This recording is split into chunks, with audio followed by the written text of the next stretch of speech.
Bonjour, je vous présente cet ouvrage. Dominique Janicot, l'intentionnalité en question.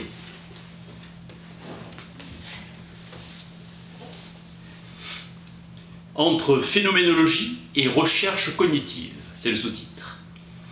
Activité de la conscience, visée d'un but, corrélation qui lie la conscience au monde. Champ ouvert par Husserl. Les actes intentionnels sont des états selon John Searle. Heidegger rappelle que l'intentionnalité n'est pas une propriété qui détermine la perception. Analyse de la volonté, atteindre un but pour Thomas d'Aquin. Perspective de connaître, Brentano introduit l'intentionnalité. Tout acte, tout vécu se rapporte à un objet immanent, à une objectivité immanente. Husserl rejette expressément toute théorie qui envisage le contenu de la conscience perceptive comme signe ou image de ce qui n'est pas conscient. Avec Husserl, l'objet intentionnel de la représentation est le même que son objet véritable, et il est absurde d'établir une distinction. La signification est, elle seule, est la détermination interne et essentielle de la représentation, tandis que la référence à l'objet, en relation objectale, renvoie à des connexions de vérité où s'articule la signification. L'intentionnalité d'un acte est déterminée par un caractère intrinsèque propre à l'acte, indépendamment de l'objet, de sa réalité effective ou de son inexistence. La visée advient toujours à travers un sens ou une signification. La phénoménologie transcendantale dissipe les équivoques des recherches logiques. Toute activité psychique de degré supérieur n'est possible qu'à supposer l'émergence d'actes psychiques du second ordre. Brentano a le mérite d'avoir mis en lumière la séparation radicale des contenus primaires et des caractères d'actes. On retrouve chez Locke la conscience dite interne qui présuppose qu'il existe une perception continue de l'ensemble de nos vécus propres. L'intentionnalité désamorce le rapport de fascination que les sciences mathématiques exercent sur la pensée et oblige à repenser la dépendance originaire. Patočka parle de la Terre en termes de force et de puissance.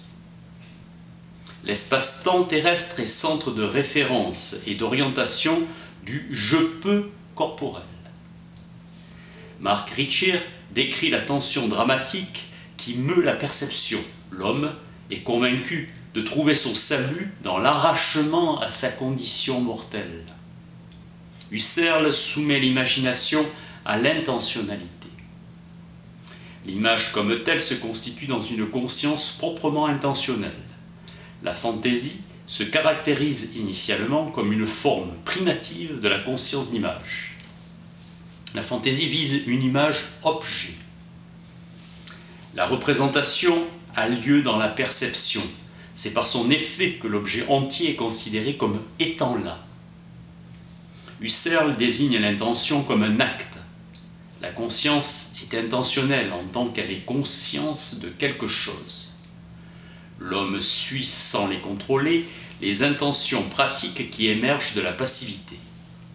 La vie conduite dans l'esprit du renouvellement se trouve placée sous l'idée régulatrice de l'immortalité. Joie ressentie, exaltation propre à la naissance. Étude du texte de Husserl, intentionnalité et être au monde. La pensée naturelle est directement tournée vers les choses qui paraissent simplement données. L'origine de la philosophie réside dans l'attitude phénoménologique qui fait naître la question énigmatique de la possibilité du rapport à la chose elle-même. La phénoménologie, écrit Heidegger, allant contre son principe le plus spécifique, définit son objet thématique propre, l'intentionnalité, non pas à partir des choses mêmes, mais à partir d'un préjugé traditionnel qui consiste justement à nier le saut initial jusqu'à l'étang thématiquement visé. Aristote. Ce n'est pas la pierre qui est dans l'âme, mais sa forme. L'âme est analogue à la main, instrument d'instrument. L'intellect, à son tour, est forme des formes. Intégration et intrication, deux modes de l'être dans. Le vrai dehors est associé au séparé qui menace toujours. Être dans concerne en premier chef le lieu. Dans le domaine de l'intelligence artificielle, l'ordinateur est capable de faire des diagnostics et de rendre des décisions. Cela était réservé seulement jusqu'à présent à des experts humains. Les machines sont plus syntaxiques que sémantiques. Paul Churchland. Réduction linguistique d'un acte. L'acte sémantique est irréductible à une représentation dans un langage. La position méthodologie fait comme si la machine pense et connaisse. Produire des machines, c'est humaniser la nature. Accroissement de l'emprise humaine sur la nature. L'évolution rationnelle de la connaissance consiste dans l'élimination de problèmes d'inconsistance dans le système total de la connaissance. La réalisation des machines vraiment cognitives n'est qu'un idéal probablement inaccessible. Dans l'état de béatitude, les âmes sont mentalement indiscernables, croyance de la religion Jaina. Un effet est produit par sa cause. Aristote disait « Le père est cause de l'enfant, ce qui produit le changement est cause de ce qui est changé ». Si nous savions construire une machine capable de s'observer elle-même, nous saurions construire un modèle causaliste de notre capacité à faire des projets. La condition de vérité d'une croyance est la condition qui garantit que les actions fondées sur cette croyance réussiront.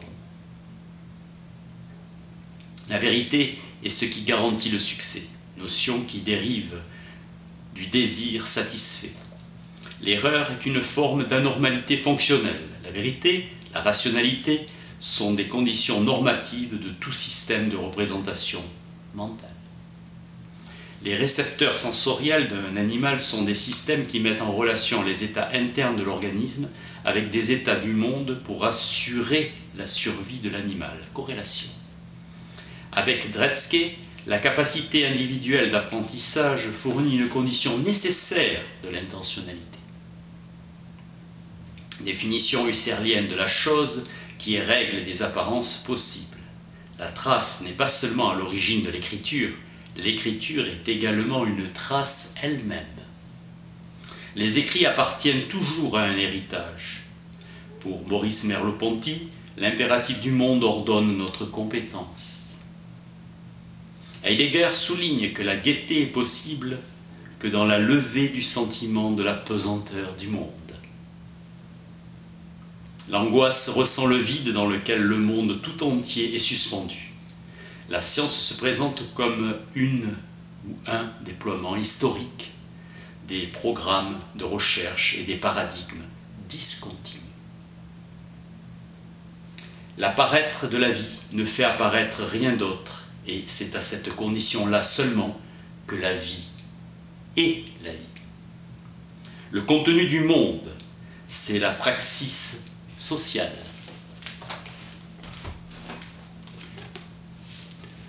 Dominique Janicot, l'intentionnalité en question.